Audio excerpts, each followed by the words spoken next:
Alright, moving on to the fun stuff. We're going to be taking a look at previewing and exporting. So I have this good old familiar toggle button here, and while we can preview these animations and test this stuff within After Effects, I want to interact with it. It's a button after all. It's not just playing a movie and scrubbing through a timeline. So the best way to do this is actually the preview tool. Yeah, we got one of those. So to do that, I'm going to go to that root level, that main composition, and under composition, I'm going to select preview current composition. A couple of different options, but let's just click that, and boom. So here is our composition. It is set, and yeah, I can interact with it. So I'm pressing that button, and it's actually doing things. So pretty crazy indeed. And if I actually check the help menu here, we've got tons and tons of options. Everything is available up in the menu as well.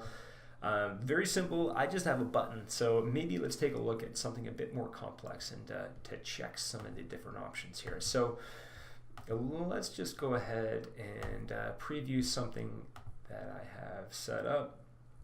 So when I preview this example, suspense is killing me. Cool, so the animation plays. I can trigger the out animation by hitting O, the in animation by hitting I. Again, everything is available in the help menu here to bring that up. Might just close, and you can see I can scroll through the content. I can navigate through the lists. I can you know, click the buttons and try all of this different stuff. And since this is you know, a somewhat dynamic example, I can actually randomize the text to see how this layout is going to work with a variable amount of content, and I can actually resize the window to see how scaling would work for different devices. If I wanted to test a specific device, like what would this look like on an Nexus 9? Well, that's how it would work. So we have a profiler, and what would it look like on iPhone 6 Plus? Well, there we can see it. A few other options that I find very handy is viewing outlines. So I'm just hitting E, and you can toggle through and see actually the spacing and the padding and all the parameters that I have set up with the properties panel. So I feel like a wizard using this stuff sometimes. Another option too, if you're familiar with the debug panel, if you triple click, you can actually bring up all of these other options, crazy stuff like time dilation and device information, view outlines, and focus debuggers, and all sorts of crazy stuff. So tons of options within the preview tool, very powerful. It's something that has really changed the way that I work. It takes a lot of the surprise out of it and allows designers to iterate a lot quicker. So hopefully it's something that you can take advantage of. But once we're happy with this project, well, you can see I have a lot of warnings. It's one benefit of the preview tool. We can catch some of this stuff.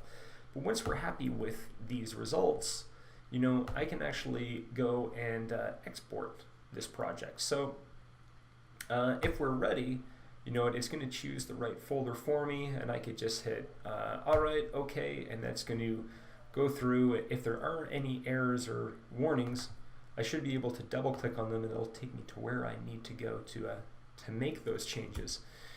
But looking at the exports, that will actually handle a lot of those, handle just about everything for me. So looking at the exports, yeah, it processed all of the fonts for me. It exported all of the layouts and logs and timelines and crazy stuff. I know that my images are already there, so our application is bundled up, packaged, and just about ready to go. So one thing to note, if you do have any problems with the preview tool, you know, say it crashes for some reason, it's generally trying to explain something that's wrong with your app or your layout, your view. And you can actually go to the View Preview App Log, and it's going to give you a good description of what's going on here. So right now I'm getting a little bit of a warning with a particular image. But if I were you know, if I had something named improperly or something wasn't working quite right, that is an opportunity to check what's going on in that app log. So it's a very handy trick. Hopefully you won't need it, but it is there. Well, at least the app log. The preview tool itself, thing of beauty. All right, well, happy designing, and we will see you soon.